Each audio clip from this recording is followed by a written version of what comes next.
ഇന്നലെ നമ്മൾ പഠിച്ചത്, നമ്മളിന്ന് 87 നീങ്ങുകയാണ്. നിങ്ങളെ ശ്രവിക്കുന്നവർ എന്നെ ശ്രവിക്കുന്നു. ലൂക്കാ 10:36. നിങ്ങളെ ശ്രവിക്കുന്നവൻ എന്നെ ശ്രവിക്കുന്നു എന്ന് ക്രിസ്തു അപ്പസ്തോലന്മാരോട് പറഞ്ഞ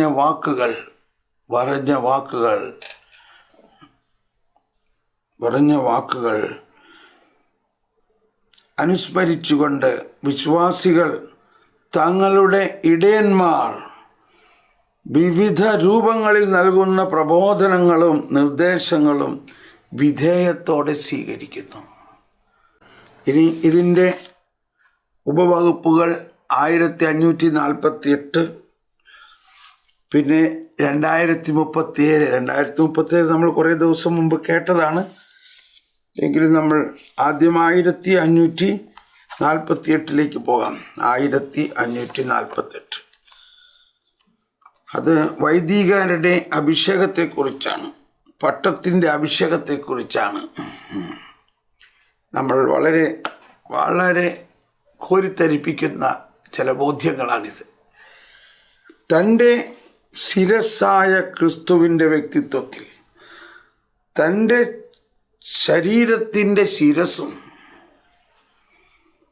തൻ്റെ അജഗണത്തിൻ്റെ ഇടയനും വീണ്ടെടുപ്പ് ബലിയുടെ മഹാപുരോഹിതനും സത്യത്തിൻ്റെ പ്രബോധകനും എന്ന നിലയിൽ ക്രിസ്തു തന്നെയാണ് തിരുപ്പട്ടം സ്വീകരിച്ച ശുശ്രൂഷകൻ്റെ സഭാശുശ്രൂഷയിലൂടെ തൻ്റെ സഭയിൽ സന്നിഹിതനാകുന്നത്. തൻ്റെ അജഗണത്തിൻ്റെ ഇടയനും വീണ്ടെടുപ്പ് ബലിയുടെ മഹാപുരോഹിതനും. അതാണ് എവിടെയെല്ലാം പല ബലികളെക്കുറിച്ച് നമ്മൾ കേട്ട് കാണും. എന്നാൽ ഇവിടെ ഒരു മനുഷ്യവംശത്തെ മുഴുവനും വീണ്ടെടുക്കുന്ന ബലി, അവൻ സജീവ ബലി ആണ്. ഈ ബലിയുടെ പ്രത്യേകത. ക്രിസ്തു അർപ്പിച്ച ബലി, ഞാൻ ഈ വാക്ക് പറയണതിൽ വിഷമിക്കരുത്, ഒരു ചത്ത ബലിയല്ല, മരിച്ച ബലിയല്ല. മരിച്ചതോടെ ബലി കഴിഞ്ഞു. എന്നാൽ മരിക്കുന്നതിന് മുൻപ് യേശു അർപ്പിച്ച ബലി സജീവവും ജീവദായകവും സജീവ ബലിയാണ്. സജീവ ബലി. അപ്പം ഇത് ഞാനിങ്ങനെ വീണ്ടും വീണ്ടും പറയണത് കൊണ്ട് നിങ്ങൾ വിഷമിക്കരുത്. വീണ്ടെടുപ്പ് ബലിയുടെ മഹാപുരോഹിതനും, ഇനി അടുത്തത് സത്യത്തിൻ്റെ പ്രബോധകനും എന്ന നിലയിൽ ക്രിസ്തു തന്നെയാണ് തിരുപ്പട്ടം സ്വീകരിച്ച ശുശ്രൂഷകൻ്റെ സഭാശുശ്രൂഷയിലൂടെ തൻ്റെ സഭയിൽ സന്നിഹിതനാകുന്നത്. അതാണ് ആ തിരുപ്പട്ടത്തിലൂടെയുള്ള ക്രിസ്തുവിൻ്റെ സാന്നിധ്യം. തിരുപ്പട്ടം എന്ന കൂദാശയിലൂടെ ഉള്ള ക്രിസ്തുവിൻ്റെ സാന്നിധ്യമാണ്. ക്രിസ്തുവിൻ്റെ സാന്നിധ്യം. ഇത് 1548 ആണ്, 1548. എന്താണ് 1584 എന്ന് പറഞ്ഞത്? ഇവിടെ നമ്മൾ മനസ്സിലാക്കി വരുന്നത് ആ പ്രബോധന അധികാരത്തിൻ്റെ ഒരു വശമാണ്. ആ പ്രബോധന അധികാരം തിരുപ്പട്ടത്തിലൂടെ എങ്ങനെ വൈദികരിലേക്കും നമ്മുടെ പിതാക്കന്മാരിലേക്കും കടന്നു വന്നിരിക്കുന്നു എന്നുള്ളതാണ്. അതുകൂടി അത് വായിക്കുകയാണ്. തൻ്റെ ശരീരത്തിൻ്റെ ശിരസും, അതായത് സഭയാകുന്ന ക്രിസ്തുവിൻ്റെ ശരീരത്തിൻ്റെ ശിരസും തൻ്റെ അജഗണത്തിൻ്റെ ഇടയനും വീണ്ടെടുപ്പ് ബലിയുടെ മഹാപുരോഹിതനും സത്യത്തിൻ്റെ പ്രബോധകനും എന്ന നിലയിൽ ക്രിസ്തു തന്നെയാണ് തിരുപ്പട്ടം സ്വീകരിച്ച ശുശ്രൂഷകൻ്റെ സഭാശുശ്രൂഷയിലൂടെ തൻ്റെ സഭയിൽ സന്നിഹിതനാകുന്നത്. തിരുപ്പട്ട കൂദാശയുടെ ശക്തിയാൽ, ഇനിയാണ് കൂടുതൽ പ്രധാനപ്പെട്ട ഒരു ഫ്രൈസ്, പേഴ്സണ ക്രിസ്റ്റി ക്യാപിറ്റസ്. തിരുപ്പട്ട കൂദാശയുടെ ശക്തിയാൽ പുരോഹിതൻ ശിരസായ ക്രിസ്തുവിൻ്റെ വ്യക്തിത്വത്തിൽ പ്രവർത്തിക്കുന്നുവെന്ന് പറയുമ്പോൾ സഭ ഉദ്ദേശിക്കുന്നത് ഇതാണ്. ഇൻ പേഴ്സണ ക്രിസ്റ്റി ക്യാപിറ്റിസ്. തിരുപ്പട്ട കൂദാശയുടെ ശക്തിയാൽ പുരോഹിതൻ ശിരസായ ക്രിസ്തുവിൻ്റെ വ്യക്തിത്വത്തിൽ പ്രവർത്തിക്കുന്നു എന്ന് പറയുമ്പോൾ സഭ ഉദ്ദേശിക്കുന്നത് ഇതാണ്. തിരുപ്പട്ട കൂദാശയുടെ ശക്തിയാൽ പുരോഹിതൻ ശിരസായ ക്രിസ്തുവിൻ്റെ വ്യക്തിത്വത്തിൽ പ്രവർത്തിക്കുന്നു എന്ന് പറയുമ്പോൾ യേശു ക്രിസ്തു എന്ന അതേ പുരോഹിതനിലെ വിശുദ്ധ വ്യക്തിയെയാണ് അവിടുത്തെ ശുശ്രൂഷകൻ യഥാർത്ഥത്തിൽ സംവഹിക്കുന്നത്. ഈ ശുശ്രൂഷകൻ താൻ സ്വീകരിക്കുന്ന പൗരോഹിത്യ പ്രതിഷ്ഠ മൂലം മഹാപുരോഹിതനെ പോലെ ആയിത്തീരുന്നു. Praise the Lord. ഈ ശുശ്രൂഷകൻ താൻ സ്വീകരിക്കുന്ന പൗരോഹിത്യ പ്രതിഷ്ഠ മൂലം മഹാപുരോഹിതനെ പോലെ ആയിത്തീരുന്നു. ക്രിസ്തുവിൻ്റെ വ്യക്തിത്വത്തോട് അവിടുത്തെ ശക്തിയോടുകൂടെ പ്രവർത്തിക്കാനുള്ള, ക്രിസ്തുവിൻ്റെ വ്യക്തിത്വത്തോടും അവിടുത്തെ ശക്തിയോടും കൂടി പ്രവർത്തിക്കാനുള്ള അധികാരം അദ്ദേഹത്തിന് കരഗതമായിരിക്കുന്നു. അതാണ് ആ വൈദിക പട്ടം ലഭിക്കുമ്പോൾ അപ്പസ്തോലിക അധികാരത്തോടെ കൈവെപ്പ് പ്രാർത്ഥനയിലൂടെ പുരോഹിത പ്രതിഷ്ഠ നടത്തുമ്പോൾ സംഭവിക്കുന്നത്. ക്രിസ്തുവാണ് പുരോഹിതൻ്റെ മുഴുവൻ ഉറവിടം. ക്രിസ്തുവാണ്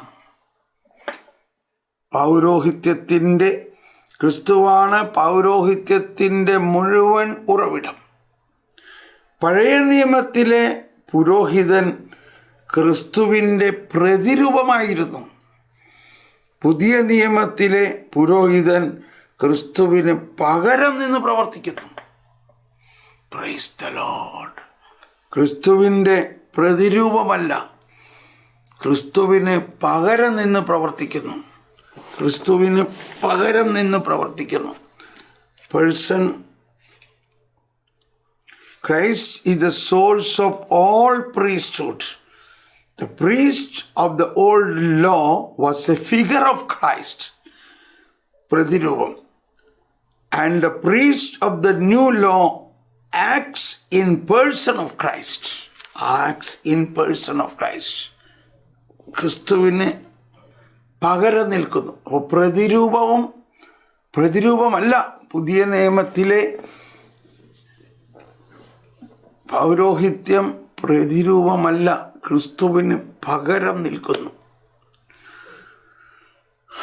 പ്രൈസ് ദ ലോർഡ്. കർത്താവേ, നമുക്കൊരു നിമിഷം എല്ലാ വൈദികരെയും ബഹുമാനിച്ചുകൊണ്ട് നമുക്കൊന്ന് പ്രാർത്ഥിക്കാം. അവരിലുള്ള ക്രിസ്തുവിനെ കണ്ട് നമുക്ക് അവരെ പ്രതി സ്തുതിക്കാം. ഈ വൈദിക പട്ടം ക്രിസ്തു നമുക്ക് വേണ്ടി നൽകിയ വലിയ ഒരു സമ്മാനമായിട്ട് സ്വീകരിക്കാം. എല്ലാ വൈദികരെയും അവരുടെ കുറവുകളെ നോക്കാതെ അവരിൽ ഉള്ള ക്രിസ്തുവിനെ നമുക്ക് നോക്കാം. യേശുവേ സ്തോത്രം. എല്ലാവരും ഒന്ന് സ്തുതിക്കാം. നമ്മൾ ഏതെങ്കിലും വൈദികരെ കുറവുകളോടെ കാണുന്നുണ്ടെങ്കിൽ നമുക്ക് അവർക്ക് വേണ്ടി പ്രാർത്ഥിക്കാം. കർത്താവെ, അവരെ അനുഗ്രഹിക്കണേ. അപ്പോൾ അത് പ്രാർത്ഥിക്കുന്നതിന് നമ്മൾ പ്രചോദനം കിട്ടുന്ന ഒന്നിതാണ്. ഇതെല്ലാം നോക്കുമ്പോൾ അവർ പേഴ്സണ ക്രിസ്റ്റി ക്യാപിറ്റസ് ആണ്. അവർ ക്രിസ്തുവിൻ്റെ പകരക്കാരാണ്. ക്രിസ്തുവിന് പകരം നിന്ന് നമുക്ക് ശുശ്രൂഷ ചെയ്യുന്നു. എന്നിരുന്നാലും അവർ ബലഹീനരാണ്. നമ്മൾ അതൊരു ദിവസം വായിച്ചു. അതൊന്നും ഇപ്പോഴും വായിക്കാൻ തോന്നുന്നതാണ്. എബ്രായർ 5:1-2. എബ്രായർ 5:5 പറയുന്നത്, ഇക്കാരണത്താൽ അവൻ തന്നെ ബലഹീനനായതുകൊണ്ട് അജ്ഞരോടും വഴിതെറ്റിയവരോടും വേണ്ടത്ര സഹതാപത്തോടെ പെരുമാറാൻ അവന് കഴിയും. അവൻ തന്നെ ബലഹീനനായതുകൊണ്ട്. അപ്പോൾ ഈ ബലഹീനതകൾ അവർ നല്ല വയസ്സാകുന്നത് വരെയും ഇത് ഉണ്ടാവുന്നുണ്ട്. ഒരിക്കൽ 80 വയസ്സായ ഒരു അച്ഛൻ നമ്മുടെ നാട്ടിലെല്ലാം വന്ന് ഒരുപാട് വർഷം ഭാരതത്തിൽ മിഷനറിയായി ശുശ്രൂഷ ചെയ്തിരുന്ന ഒരു ജർമ്മൻകാരൻ അച്ഛൻ, അദ്ദേഹം ഇപ്പോൾ മരിച്ചുപോയി. അപ്പോൾ എൻ്റെ എല്ലാ വർഷവും അദ്ദേഹം ധ്യാനം കൂടാൻ വരും. എല്ലാ വർഷവും അദ്ദേഹം വന്നിട്ട് പറയും, എനിക്കൊരു കൗൺസിലിംഗ് വേണം കേട്ടോ. എന്നിട്ട് പറയും, ആദ്യം പറയണത് ആ ബലഹീനതയെക്കുറിച്ചാണ്. ഈ ബലഹീനത എന്നെ വിട്ടു പോകുന്നില്ല, നീ ഒന്ന് കൈവച്ച് ഒരു ഡെലിവറൻസ് പ്രയർ നടത്തും. ഞാൻ പറഞ്ഞു, ഇത് ഡെലിവറൻസ് പ്രയർ നടത്തേണ്ട കാര്യമല്ല. ഇത് കർത്താവ് ഈ ബലഹീനത അനുവദിച്ചിരിക്കുന്നത് മറ്റ് ബലഹീനരെ അനുകമ്പയോടെ പെരുമാറാൻ വേണ്ടിയിട്ടാണ്. അതുകൊണ്ടാണ് ആ ബലഹീനത. അപ്പോൾ ഇത് ശുശ്രൂഷയിലുള്ള എല്ലാവരിലും ഉണ്ടാവും. എല്ലാ തരത്തിലുള്ള ശുശ്രൂഷകളും വചനപ്രഘോഷണം നടത്തുന്നവരിലും ഉണ്ടാവും. ഇപ്പം നമ്മൾ പ്രത്യേകം പ്രാർത്ഥിക്കേണ്ടതാണ് ഈ കർത്താവിനെ ശുശ്രൂഷിക്കുന്നവർക്ക് വേണ്ടി. ഓക്കെ, ഇനി നമ്മൾ നമ്മുടെ ഈ 86ാമത്തെ ഖണ്ഡികയുടെ ഉപവകുപ്പായ 2037 പോവുകയാണ്. 2037 നമ്മൾ വളരെയധികം ധ്യാനിച്ച ഒരു ഭാഗമാണ്. നോക്കട്ടെ, ഇപ്പോൾ വായിക്കുമ്പോൾ എന്തെങ്കിലും വേറെ ആശയം അതിൽ നിന്ന് ഉദിക്കുന്നുണ്ടോ? 2037 സഭയ്ക്ക് ഭരമേൽപ്പിക്കപ്പെട്ട ദൈവത്തിൻ്റെ നിയമം ജീവൻ്റെയും സത്യത്തിൻ്റെയും മാർഗമായി വിശ്വാസികൾക്ക് കൈമാറപ്പെടുന്നു. അതുകൊണ്ട് വിധി തീർപ്പിനെ വിശുദ്ധീകരിക്കുകയും വ്രണിതമായ മനുഷ്യബുദ്ധിയെ കൃപാവരത്താൽ സുഖപ്പെടുത്തുകയും ചെയ്യുന്ന ദൈവികമായ രക്ഷാകര കൽപ്പനകൾ പഠിപ്പിക്കപ്പെടുവാൻ വിശ്വാസികൾക്ക് അവകാശമുണ്ട്. സഭയുടെ നിയമാനുസൃതമുള്ള അധികാരം പ്രഖ്യാപിക്കുന്ന അനുശാസനകളും കൽപ്പനകളും പാലിക്കാൻ അവർക്ക് കടമയുണ്ട്. ശിക്ഷണപരമായാൽ പോലും, ശിക്ഷണപരം എന്ന് പറഞ്ഞാൽ ശിക്ഷയല്ല, ഡിസിപ്ലിനറി എന്നാണ് അർത്ഥം. ഈ കൽപ്പനകൾ സ്നേഹത്തിലുള്ള വിധേയത്വം ആവശ്യപ്പെടുന്നു. അപ്പോൾ ഈ പ്രബോധന അധികാരം പ്രബോധനം നടത്തുമ്പോൾ മനസ്സിലാക്കേണ്ട വ്രണിതമായ മനുഷ്യബുദ്ധിയെ കൃപാവരത്താൽ സുഖപ്പെടുത്തുകയും ചെയ്യുന്ന ദൈവീകമായ രക്ഷാകര കൽപ്പനകൾ പഠിപ്പിക്കപ്പെടുവാൻ വിശ്വാസികൾക്ക് അവകാശമുണ്ട്. അത് നമ്മൾ പഠിക്കാൻ സമയം കൊടുക്കണം. അപ്പോൾ ഇത് നമ്മൾ കേട്ട കാര്യത്തിൽ പ്രത്യേകിച്ച് പുതിയതായിട്ട് ഇപ്പോൾ ഒന്നും പറയാനില്ല. അതുകൊണ്ട് നമ്മൾ മുന്നോട്ട് പോവുകയാണ്. നമ്മൾ അടുത്ത പാരഗ്രാഫ്, ഇനി നമ്മൾ വളരെ പ്രധാന ചില കാര്യങ്ങളിലേക്ക് നീങ്ങുകയാണ്. അടുത്ത് നമ്മൾ കേൾക്കാൻ പോകുന്നത് വിശ്വാസ സത്യങ്ങളെക്കുറിച്ചാണ്. വിശ്വാസ സത്യങ്ങൾ ഡോഗ്മാസ്. Praise the Lord. ക്രിസ്തുവിൽ നിന്ന് 88ാമത്തെ പാരഗ്രാഫ്. 87 കഴിഞ്ഞു, 88 പോവുകയാണ്. ക്രിസ്തുവിൽ നിന്ന് സ്വീകരിച്ച പ്രബോധന അധികാരം സഭ പൂർണ്ണമായി വിനിയോഗിക്കുന്നത് വിശ്വാസ സത്യങ്ങൾ പ്രഖ്യാപിക്കുമ്പോഴാണ്. ഇവിടെയാണ് വളരെ പ്രധാന ഒരു സബ്ജക്റ്റാണ് നമ്മളിപ്പോൾ പറയുന്നത്. ക്രിസ്തുവിൽ നിന്ന് സ്വീകരിച്ച പ്രബോധന അധികാരം. അപ്പോൾ വൈദികരിലും ബിഷപ്പുമാരിലും ഉള്ള പ്രബോധന അധികാരത്തിൻ്റെ ഏറ്റവും പ്രധാന ഒരു കാര്യം വിശ്വാസ സത്യങ്ങൾ പ്രഖ്യാപിക്കുമ്പോഴാണ്. ഇവിടെ ഉണ്ടായിരുന്നൊരു വിശ്വാസ സത്യങ്ങളുടെ ഒരു പുസ്തകം ഞാനൊന്ന് എടുത്ത് കാണിക്കാൻ വേണ്ടി മാത്രം. പുസ്തകം കണ്ട് പേടിക്കണ്ട. ഇത് ഫണ്ടമെൻ്റൽസ് ഓഫ് കാത്തലിക് ഡോഗ്മ മുഴുവനായിട്ടില്ല, ഓൺലി ഫണ്ടമെൻ്റൽസ്. അത് തന്നെ ഇത്രയും ഇതാണ്. ഇടയ്ക്കിടയ്ക്ക് ഞാനൊന്ന് തുറന്ന് നോക്കും. മാത്രമല്ല നമുക്ക് ചില കാര്യങ്ങളുടെ റെഫറൻസിന് വേണ്ടി നമുക്ക് നോക്കാം. ഇത് അപ്പോൾ ഇങ്ങനെ ഡോഗ്മ, വിശ്വാസ സത്യങ്ങൾ. അപ്പോൾ വിശ്വാസ സത്യങ്ങളെക്കുറിച്ച് നമ്മൾ പലപ്പോഴും പറഞ്ഞിട്ടുള്ളതാണ്. എന്താണ് ഈ വിശ്വാസ സത്യങ്ങൾ? അതായത് ക്രൈസ്തവ ജനത്തിൽ നിന്ന് വിശ്വാസത്തോടുള്ള ഒരു നിരുപാധിക വിധേയത്വം ആവശ്യപ്പെടുന്ന വിധത്തിൽ ദൈവാവിഷ്കൃത സത്യങ്ങളെയോ അവയോട് അവശ്യബന്ധമുള്ള സത്യങ്ങളെയോ സഭ ഖണ്ഡിതമായി അവതരിപ്പിക്കുമ്പോഴാണത്. ഇത് നമുക്കുണ്ടാകേണ്ട വലിയൊരു തിരിച്ചറിവാണ്. കാരണം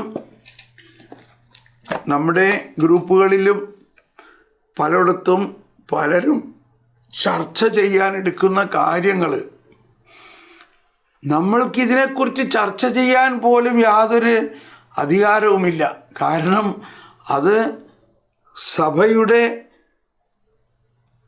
ഏറ്റവും വലിയ ഉന്നത തലത്തിൽ പരിശുദ്ധാത്മ പ്രചോദിതമായി ചർച്ച ചെയ്യാനുള്ളതെല്ലാം ചർച്ച ചെയ്ത് ഖണ്ഡിതമാക്കി പ്രമുൽഗമേറ്റ് ചെയ്തിരിക്കുന്നതാണ്. സഭ സീല് കുത്തിയിരിക്കുന്നതാണ്. ഇത് നമ്മൾ ഒരു തർക്കവും കൂടാതെ നിരുപാധിക വിധേയത്വത്തോടെ, അത് ക്രൈസ്തവ ജനത്തിൽ നിന്ന് വിശ്വാസത്തോടുള്ള ഒരു നിരുപാധിക വിധേയത്വം ആവശ്യപ്പെടുന്ന വിധത്തിൽ ദൈവാവിഷ്കൃത സത്യങ്ങളെയോ അവയോട് അവശ്യബന്ധമുള്ള സത്യങ്ങളെയോ സഭ ഖണ്ഡിതമായി അവതരിപ്പിക്കുമ്പോഴാണ്. ഇത് നമ്മൾക്കുണ്ടാകേണ്ട വലിയ ഒരു തിരിച്ചറിവാണ്. എന്തെല്ലാമാണ് വിശ്വാസ സത്യങ്ങൾ? അപ്പോൾ ആ വിശ്വാസ സത്യങ്ങളെ സ്വീകരിക്കാൻ നമുക്ക് വിശ്വാസത്തിൻ്റെ ഒരു എളിമ വേണം. വിശ്വാസത്തിൻ്റെ അനുസരണം വേണം. റോമാക്കാർക്ക് എഴുതിയ ലേഖനം വിധേയത്വം എന്നാണ്. വിശ്വാസത്തിൻ്റെ വിധേയത്വം 1-ാം അധ്യായം 5-ാമത്തെ വചനമാണ്. അവൻ്റെ നാമത്തെ പ്രതി വിശ്വാസത്തിൻ്റെ വിധേയത്വം സകല ജാതികളുടെ ഇടയിലും ഉളവാക്കേണ്ടതിന് ഞങ്ങൾ കൃപയും അപ്പസ്തോല സ്ഥാനവും പ്രാപിച്ചിരിക്കുന്നു. അപ്പോൾ അനുസരണം ബലിയേക്കാൾ ശ്രേഷ്ഠമാണെന്നല്ല നമ്മൾ പറയുമ്പോൾ, എന്താണ് യഥാർത്ഥത്തിൽ അനുസരണം? ക്രിസ്തുവിലുള്ള വിശ്വാസത്തിൻ്റെ സ്ഥായിയായിട്ടുള്ള ചില ഘടകങ്ങളിൽ നമ്മൾ യാതൊരു ചോദ്യവുമില്ലാതെ വിശ്വാസത്തിൻ്റെ വിധേയത്വം.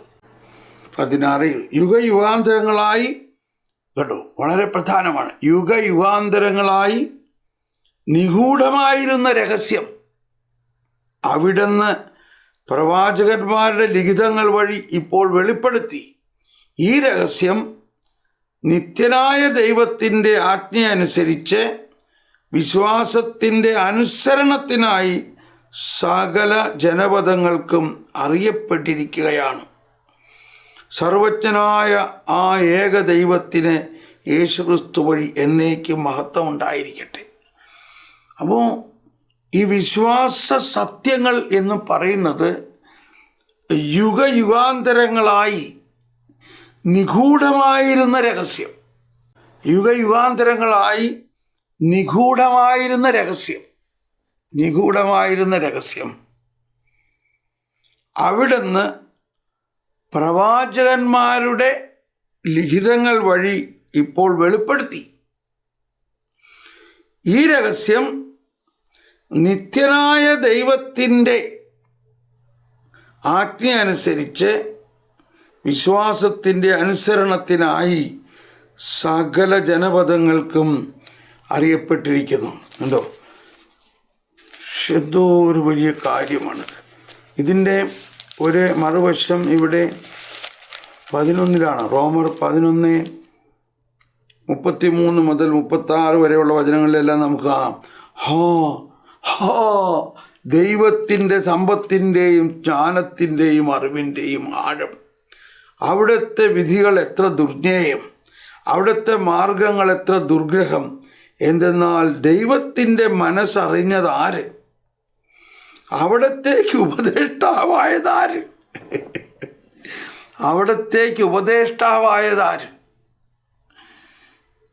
നമുക്ക് ഭയങ്കര വേദനയാണ് ചില സമയത്ത്. ചില കമൻറ്റുകളും ചില പോസ്റ്റുകളൊക്കെ വായിക്കുമ്പോൾ നമുക്ക് ഭയങ്കര വേദനയാണ്. ഏതാണ്ട് ഇതാണ്, അവിടത്തേക്ക് ഉപദേഷ്ടാവായതാര്? തിരിച്ചു കിട്ടാനായി അവിടത്തേക്ക് ദാനം കൊടുത്തവനാര്? എന്തെന്നാൽ എല്ലാം അവിടന്നിൽ നിന്ന്, എല്ലാം അവിടുന്ന് വഴി, അവിടന്നിലേക്ക്, അവിടത്തേക്ക് എന്നേക്ക് മഹത്വം ഉണ്ടായിരിക്കട്ടെ. അതെല്ലാവരും ഒന്ന് ഏറ്റു പറഞ്ഞ്, എന്തെന്നാൽ എല്ലാം അവിടന്നിൽ നിന്ന്, അവിടുന്ന് വഴി, അവിടന്നിലേക്ക്, അവിടത്തേക്ക് എന്നേക്കും മഹത്വം ഉണ്ടായിരിക്കട്ടെ. അപ്പോൾ ദൈവത്തിൻ്റെ നിഗൂഢാത്മകമായ രഹസ്യങ്ങളാണ് വിശ്വാസ സത്യങ്ങൾ. അത് സഭയിൽ ആദ്യകാലം മുതലുള്ള സഭാപിതാക്കന്മാരിലും അതിനുശേഷം ഉണ്ടായിട്ടുള്ള പണ്ഡിതന്മാരായപ്പോൾ വിശുദ്ധ തോമസ് അക്വീനാസ് 1263 മുതൽ 68 വരെയുള്ള കാലങ്ങളിൽ രചിച്ച ഒന്നാണ് കഠേന ഉറയ. അതുകൂടാണ്ട് സുമ്മ തിയോളജിക്ക. അപ്പോൾ ഇതെല്ലാം വിശുദ്ധ തോമസ് അക്വീനാസിനെ ഏഞ്ചലിക് ഡോക്ടർ എന്നാണ് പറയുന്നത്. ഏഞ്ചലിക് ഡോക്ടർ, ഒരു ദൈവദൂതനെ പോലെ. അതുപോലെ കർത്താവ് അവരെ ഒരുക്കി ഈ വിശ്വാസ രഹസ്യങ്ങൾ അവർക്ക് വെളിപ്പെടുത്തി കൊടുത്ത് അത് വളരെ വിവേചനത്തോടു കൂടി സഭയിൽ സ്വീകരിക്കുന്ന സംവിധാനങ്ങളുണ്ടായി. അതുകൂടാതെ രണ്ടാം വത്തിക്കാൻ സൂനഹദോസ് പോലെയുള്ള സഭയുടെ ഔദ്യോഗിക സമ്മേളനങ്ങളിൽ അതിനെക്കുറിച്ചെല്ലാം നിരവധി അതിനെക്കുറിച്ച് പ്രാർത്ഥിച്ച് വിവേചിച്ച് ചർച്ച ചെയ്ത് സീല് കുത്തി അതിനെ പ്രൊക്ലെയിം ചെയ്തു. എന്നിട്ട് ആ പ്രബോധന അധികാരം അതിനെ പ്രഖ്യാപിച്ചിരിക്കുന്നു. ഇനി അതിന് മാറ്റമില്ല. അത് വിശ്വാസികളായ നമ്മൾ വിധേയത്വത്തോടെ ഇവിടെയാണ് പ്രശ്നം വരുന്നത്. അപ്പോൾ ആ വിധേയത്വം ഇല്ലാത്തത് എന്തുകൊണ്ടാണ്?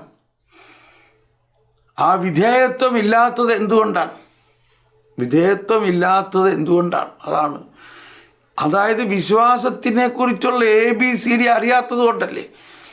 അല്ലെങ്കിൽ വിശ്വാസ സത്യം എന്താണെന്ന് മനസ്സിലാകാത്തത് കൊണ്ടല്ലേ? അപ്പം അതെല്ലാമാണ് ഈ വിശ്വാസ നിക്ഷേപത്തിലേക്ക് നമ്മൾ നീങ്ങുമ്പോൾ നമ്മൾ മനസ്സിലാക്കിക്കൊണ്ടിരിക്കുന്നത്. നമ്മൾ വിശ്വാസത്തിൻ്റെ വിധേയത്വത്തിലേക്ക് വരണം, വിശ്വാസത്തിൻ്റെ അനുസരണത്തിലേക്ക് വരണം.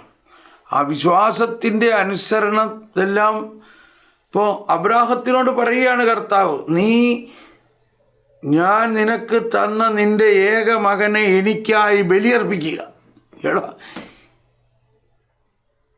ഇപ്പം പലരും പറയും അന്നത്തെ കാലത്ത് ശിശുക്കളെ ബലിയർപ്പിക്കണ പതിവുണ്ടായിരുന്നു, അതുകൊണ്ടാണ് പറഞ്ഞെന്ന് പറയും. ചിലർ പറയും. അപ്പോൾ ഇതെല്ലാം നമ്മുടെ യുക്തിയാണ്. പക്ഷേ അവിടെ വിശ്വാസത്തിൻ്റെ വിധേയത്വമാണ്. അബ്രാഹത്തിനോട് കർത്താവ് പറഞ്ഞ പിന്നെ അങ്ങോട്ടും ഇങ്ങോട്ടും നോട്ടമില്ല.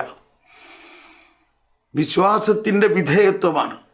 പരിശുദ്ധ അമ്മയോട് പറഞ്ഞു, നീ ഗർഭിണിയാവും. ഞാനോ?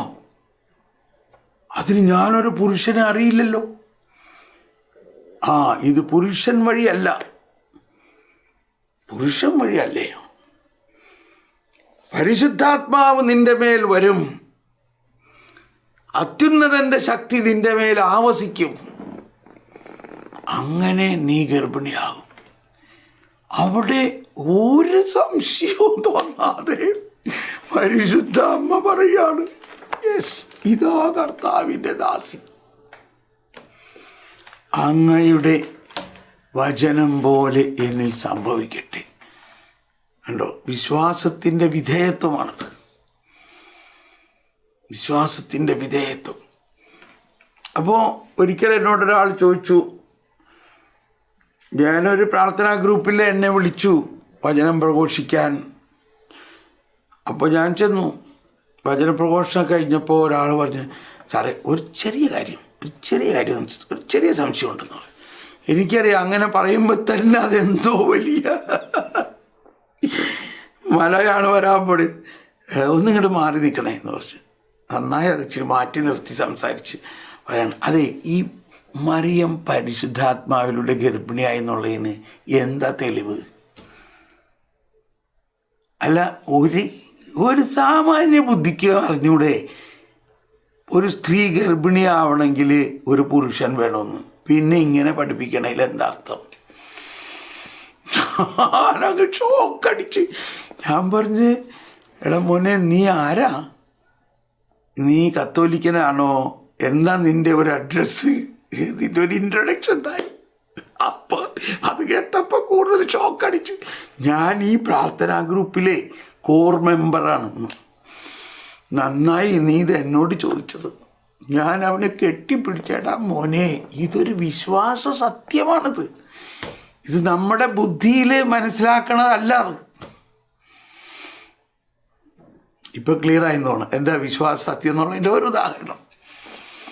മറിയത്തിൻ്റെ ഗർഭധാരണം നമ്മൾ പൈത്തഗോറസ് തിയറവും മാത്തമാറ്റിക്സിൽ കോപ്ലാനോ അല്ലെങ്കിൽ മാത്തമാറ്റിക്സിലെ ട്രിഗ്നോമെട്രി പ്രോബ്ലംസ് എല്ലാം സോൾവ് ചെയ്യേണ്ട ഒരു കാര്യമല്ല ഇത്.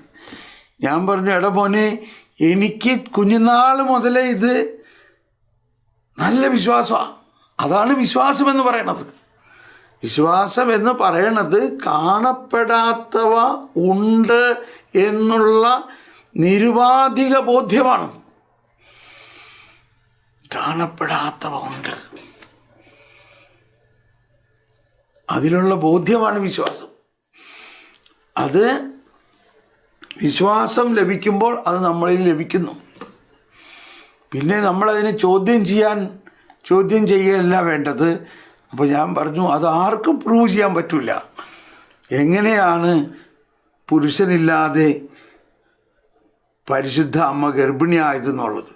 അപ്പോൾ അതിന് ഒരുപാട് പ്രബോധനങ്ങളുണ്ട്.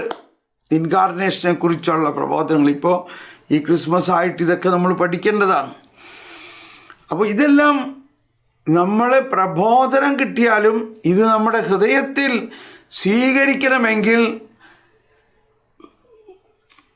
വിശ്വാസത്തിൻ്റെ വിധേയത്വം വേണം. നമ്മുടെ കർത്താവിൻ്റെ മാലാഖ അപ്പോൾ എന്ത് അടിസ്ഥാനത്തിലാണ് പ്രാർത്ഥിക്കുന്നത്? കർത്താവിൻ്റെ മാലാഖ പരിശുദ്ധ മറിയത്തോട് വചിച്ചു, മറിയം പരിശുദ്ധാത്മാവിനാൽ ഗർഭിണിയായി, ഉണ്ടോ, വചനം മാംസമായി. അപ്പം ഇതെല്ലാം നമ്മുടെ അടിസ്ഥാന പ്രാർത്ഥനയാണ്. അപ്പം എന്ത് അടിസ്ഥാനത്തിലാണ് ആ പ്രാർത്ഥന നമ്മൾ ചെല്ലണത്? കർത്താവിൻ്റെ മാലാഖ പരിശുദ്ധ മറിയത്തോട് വചിച്ചു, മറിയം പരിശുദ്ധാത്മാവിലൂടെ ഗർഭിണിയായി, ഗർഭം ധരിച്ചു. അപ്പോൾ ഇത് വിശ്വാസ സത്യത്തിൻ്റെ ഒരു പ്രൊക്ലമേഷനാണത്. അപ്പോൾ ഇങ്ങനെ ഇന്നത്തെ തലമുറയിൽ നമ്മുടെ കുട്ടികൾ പ്രത്യേകിച്ച് നമ്മളോട് ചോദിക്കും, അവർക്കത് അറിയാൻ പാടില്ല എന്നിട്ടാണെന്ന് വിചാരിക്കാം. പക്ഷേ മുതിർന്നവരും ഇതറിയേണ്ടവരാണ്. ക്രിസ്തുവിൽ നിന്ന് സ്വീകരിച്ച പ്രബോധന അധികാരം സഭ പൂർണ്ണമായി വിനിയോഗിക്കുന്നത് വിശ്വാസ സത്യങ്ങൾ പ്രഖ്യാപിക്കുമ്പോഴാണ്. അതാണ് ആ പ്രഖ്യാപനം എന്ന് പറയുമ്പോൾ പിന്നെ അവിടെ വേറെ ഒരു സംശയം ഉണ്ടെന്ന് ചോദിച്ചിട്ട് കാര്യമില്ല. അത് വിശ്വസിക്കാൻ മതി, അത് വിശ്വസിച്ചാൽ മതി. അതിനെ കാര്യകാരണ സഹിതം തെളിയിക്കുകയല്ല വേണ്ടത്, അതങ്ങ് വിശ്വസിക്കണം. അത് വിശ്വസിക്കാൻ പറ്റുന്നില്ലെങ്കിൽ പരിശുദ്ധാത്മാവെ സഹായിക്കണേ, വിശ്വാസം എന്ന ദാനം എനിക്ക് നൽകണേ.